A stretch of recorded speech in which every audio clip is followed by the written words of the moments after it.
Et bonjour à tous, ravi de vous retrouver pour l'émission du samedi 8 mars 2025. On se retrouve avec un Bitcoin qui gravite autour des 86 000 $, légèrement en dessous, un Ether à 2130. Et on voit que malheureusement, après une semaine qui avait fait la part belle aux spéculations autour des dernières annonces, notamment de Donald Trump, ça n'a pas convaincu le marché en l'état. Et les attentes placées vis-à-vis de la réserve étaient beaucoup trop hautes, en tout cas pour l'instant. On a un Chainlink qui recule de 10%, 8,9 pour ADA, Cardano et XRP. On a moins de 10 pour Hedera, Graph. Moins de 10 également pour AAV malheureusement, qui ne tient pas les 200-220 et qui repasse à 185 $, 3 milliards de capitalisation. On a moins 6,46 pour Official Trump et ensuite le top 50, comme vous le voyez, de 40 à 50, est entre moins 5 à moins 10%. Le 4 heures où on est toujours dans une contraction de prix, dans un grand triangle en fait. Donc on va voir la résolution très certainement début de semaine prochaine. Les open interest sont relativement plats encore, donc pas de mouvement à levier qui accompagne ce mouvement et pour le moment on est bloqué autour de 86 ici avec deux reprises qui ont buté à 95-93 au nord et en bas on a eu les derniers points bas qui étaient 78, 81,5 et encore un peu plus récemment autour de 84,5. Le crypto Fear and Greed pour sa part 28, donc qui est aussi entre la peur et l'extrême peur et pour le moment bien comme on va le voir dans quelques instants au niveau des infos, je suppose que le marché en effet a été déçu vis-à-vis des informations qui sont parues ces derniers jours. Je vous rappelle que Desblocs nous accompagne pour ce mois de mars, donc on a effectivement un compte courant avec un IBAN français. Vous pouvez tout simplement vous en servir au quotidien comme n'importe quel compte, le tout en ayant un non custodial wallet. Vous détenez vos clés privées, vous pouvez faire le pont entrant, sortant, y mettre des NFT si vous souhaitez et vous avez une carte bancaire qui est liée. Le lien en commentaire et description vous offre 3 mois sur le premium. Ah, qu'il est difficile de trouver de l'optimisme dans ces phases de marché et pourtant Donald Trump a bel et bien tenu sa promesse de faire un ordre exécutif par rapport à la réserve stratégique des États-Unis en Bitcoin et pour autant pour l'instant c'est exactement le scénario qu'on avait malheureusement ou heureusement décrit au préalable ces dernières semaines.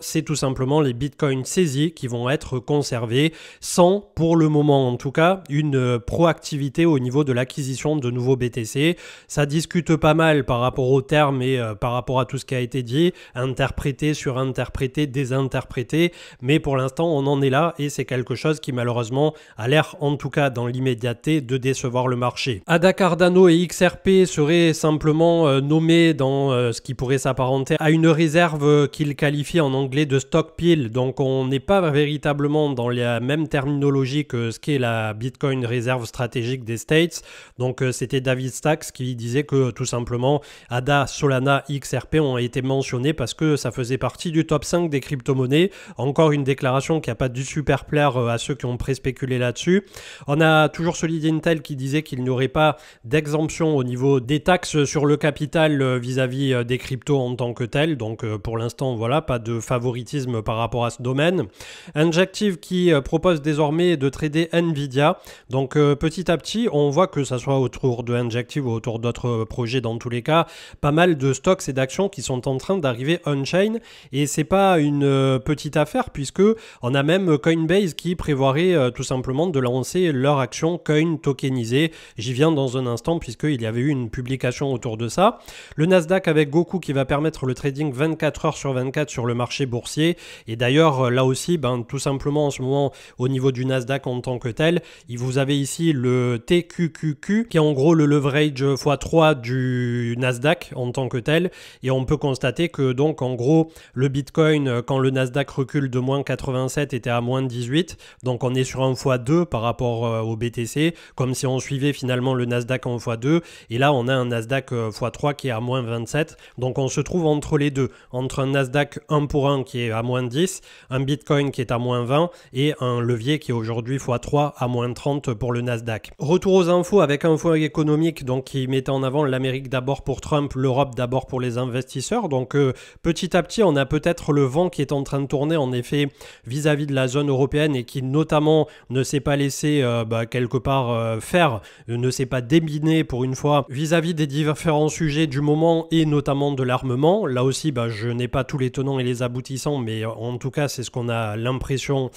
qu'il s'est passé ces derniers temps. Goku, le secrétaire américain au Trésor Scott Bessent déclare que les États-Unis doivent devenir leader mondial en matière de crypto-monnaie. Le pays doit introduire réintroduire le Bitcoin sur le marché intérieur et mettre fin aux ventes de BTC par le gouvernement. Donc c'est exactement l'ordre qui a été signé par Trump juste derrière. Le risque de récession, selon Goldman Sachs, a bondi entre janvier à 14% à aujourd'hui 23%. Donc en effet, attention à ce que l'administration de Trump ne soit pas le némésis de son propre marché. On a 2,8 milliards en Ether et Bitcoin qui ont expiré donc sur l'expiration de vendredi, mais pour l'instant ça n'a pas l'air d'être extraordinaire et on voit à quel point le week-end immédiatement il ne se passe plus grand chose. Ceci étant dit, à chaque ouverture de Wall Street à 15h30 heure française de Paris, pour ceux qui ont suivi les marchés ces derniers temps, on se fait complètement poncer aussi. Aucun validateur en sortie en ce moment du côté de Ethereum, tandis qu'il y en a 4140 qui étaient en attente, soit 2 jours, et avec 132 480 Ethers au moment de la publication qui étaient en attente pour le staking. Donc d'un point de vue on-chain, effectivement, même pour les personnes qui sont rentrées sur un Ether à $1000, 1500, 2000, en l'état, pour ceux qui croient à la technologie et qui ont leurs 32 Ethers, je vois pas quelle serait l'obligation ou l'urgence, entre guillemets, de sortir à aujourd'hui, mis à part si on pense que Ether est complètement foutu pour le futur, mais en tout cas, on a ces statistiques qui vont plutôt dans ce sens, et on l'a vu également récemment, les Layer 2 font des ATH sur ATH. Donc la Réserve fédérale des États-Unis, qui est bel et bien un sell the news, en tout cas pour l'instant, et c'est quelque chose qui, vis-à-vis de ce qu'on avait vu au préalable, a été hyper spéculé avant et digéré maintenant, avec l'intégralité donc de la préélection de Trump à partir du moment où on a su qu'il allait être président et son investiture, on était passé basiquement de 75 000 à 109 000 $, avec l'apogée au moment du même coin de Trump et de sa femme Melania, donc ça c'était un signal de top qui était quand même plutôt pas mal, et le tout en ayant malgré tout fait sur ce cycle de 15 500 à 109 000 sur le Bitcoin, donc le cycle a été fait sur le BTC, mais on reste toujours voilà complètement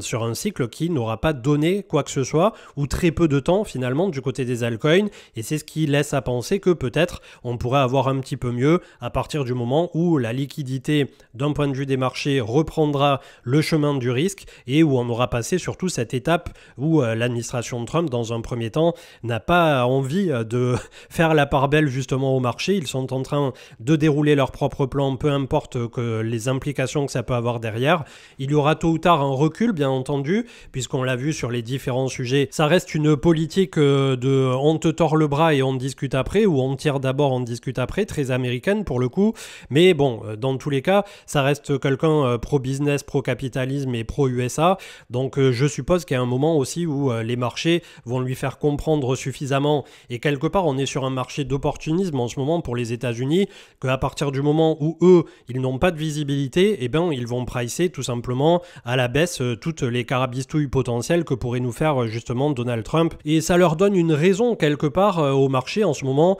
de tout simplement dérouler un peu à la baisse et de gommer tous les excès qui ont été faits, notamment comme on le voyait ici avec Loris Dalio sur les supersets qui ont accusé le coup sur cette fin de semaine. Toujours avec Goku, donc World Liberty Financial et SUI signent une collaboration et un accord de réserve stratégique. Là aussi ça veut pas dire grand chose, mais en ce moment il y a beaucoup de choses qui ne veulent pas dire grand chose. Encore un post de info économique au travers du S&P 500, donc si vous avez envie de comprendre un peu les tenants et les aboutissants des 500 plus grosses entreprises américaines, n'hésitez pas à aller jeter un coup d'œil. Les grands gagnants qui pourraient être vis-à-vis des États-Unis entre le Made in USA, ETF application, blockchain qui a été attendu par rapport à la conférence de la Maison Blanche où finalement ça a été de nouveau un énorme pétard mouillé, et ceux qui ont été mentionnés par Trump. Donc vous avez tous les projets en ce moment qui seraient entre guillemets sur le papier dignes d'intérêt vis-à-vis de l'administration des États-Unis. Et on terminera sur du franco-français avec David Renan, l'évolution du rendement des obligations françaises à 10 ans qui est en train elle aussi d'exploser à la hausse, tandis que Air Liquide a fait un nouvel ATH, la pépite française avec le média de l'investisseur, depuis le début de l'année nous offre plus 16%, direction les 200 € par action, et nous étions il y a 48 heures autour de 180 € pour Air Liquide. 2780 milliards pour le crypto total qui est venu mécher quasi à 2 reprises, donc la moyenne mobile 50 autour de 2600. Pour l'instant ça tient, 3 semaines de baisse consécutive, repoussé la semaine dernière et en début de cette semaine 3120. Donc on n'arrive pas à récupérer les 3000 milliards malheureusement, et on a été poussé par la moyenne mobile 20 au passage. Donc désormais le seul salut se trouve entre les 2500 et 2600, et si on réintègre malheureusement ça aurait un peu des airs et des goûts et des odeurs de bear market. On a malgré tout les oscillateurs qui sont déjà bien réinitialiser. Donc on croise les doigts pour que dans un premier temps, cette digestion soit juste une petite déception quant à ce qu'attendaient quelque part les participants au marché. Malgré tout, on parle quand même d'un Bitcoin aujourd'hui à 86 000 $. Donc comme je l'ai souvent dit dans les derniers lives et dans les dernières émissions, tout ce qui s'est passé ici a été la surspéculation autour de Trump. Donc là, on est en train de gommer tout ça. Le pire qui puisse nous arriver pour moi, ça serait de revenir à 73-75, moyenne mobile 50, et on efface l'intégralité de tout ce qui a été pré-spéculé autour de Trump. Le pire du pire qui puisse nous arriver maintenant, ça serait tout ce qui est ETF, etc. C'est-à-dire de gommer en grande partie ce qu'il y a eu ici et de revenir à une médiane donc qui serait autour de 50 000, voire la moyenne mobile 200 en cas de bear market autour de 45 000. Et le pire du pire du pire du pire, ça serait vraiment l'ETF dans sa globalité avec un retour plus tard de nouveau sous la moyenne mobile 200, du 35 000, du 30 000. Et là, on commence à venir sur les plates-bandes à 30-35 des mineurs, puisque aujourd'hui, on doit avoir un prix de revient moyen qui est plutôt dans ces eaux-là entre 30-35 et 40-45 pour le minage. Donc ça, c'est le scénario catastrophe. Je vois pas pourquoi ça se passerait aujourd'hui, puisque on a plutôt des informations qui sont plutôt positives et on a malgré tout un marché crypto qui a pas si mal tanké au vu de l'actualité et notamment au vu de ce qui s'est passé sur le marché américain. Donc en tant que éternel optimiste, je suppose que quand bien même on aurait un petit moment de flottement pour le marché crypto qui pourrait perdurer au cours de cet été 2025, on devrait avoir un truc un peu plus pertinent d'ici à l'automne et je suppose que c'est là qu'on commencera à avoir un peu plus de choses positives pour le marché crypto et pour les marchés en général, ce qui au passage laisse le temps aux moyennes mobiles long terme de revenir, puisque comme on l'a vu par exemple en juin 2025, si elle continue de monter comme ça à peu près au même rythme ou à maximum fin d'été, on aura la moyenne mobile 200 qui sera alignée autour de 50 000 $. Donc à ce jour, si on avait un véritable entre-deux comme on l'a eu en 2021, si on avait un bear market, si on avait quoi que ce soit et qui finalement pour ma part me déçoit un peu puisque je me suis peut-être trompé au niveau du timing justement, je pensais que tout ce qui est en train de se dérouler maintenant se passerait plutôt sur le second semestre 2025, voire à cheval sur 2026. Or, Donald Trump est arrivé et comme c'est souvent le cas avec les États-Unis, a apporté sa propre démocratie jusque sur les marchés et on voit ce que ça a donné. Donc en gros, ce qui est en train d'arriver, c'est une précipitation de ce qui se serait passé plus tard, tout simplement. Peut-être que c'est pas si mal en soi de percer tous ces abcès d'un seul coup et de se dire bah ok, à compter de l'automne 2025 on est free et peut-être qu'en 2026 ça se passera pas si mal, ou bien Donald Trump pense un peu trop que aux côtés de Elon Musk et aux côtés de je ne sais qui, il se prend pour le roi du monde et les marchés vont lui montrer que à ce jeu-là, je ne pense pas qu'un président qui est là pour 4 ans va gagner le bras de fer face à cet océan de finances et en général, c'est plutôt les marchés qui finissent par décider du sort justement et des décisions des politiques, mais là aussi, je ne rentrerai pas là-dedans. Bitcoin dominance, toujours statu quo 61%, donc toujours pas d'alt season, et on le voit du côté de Ether,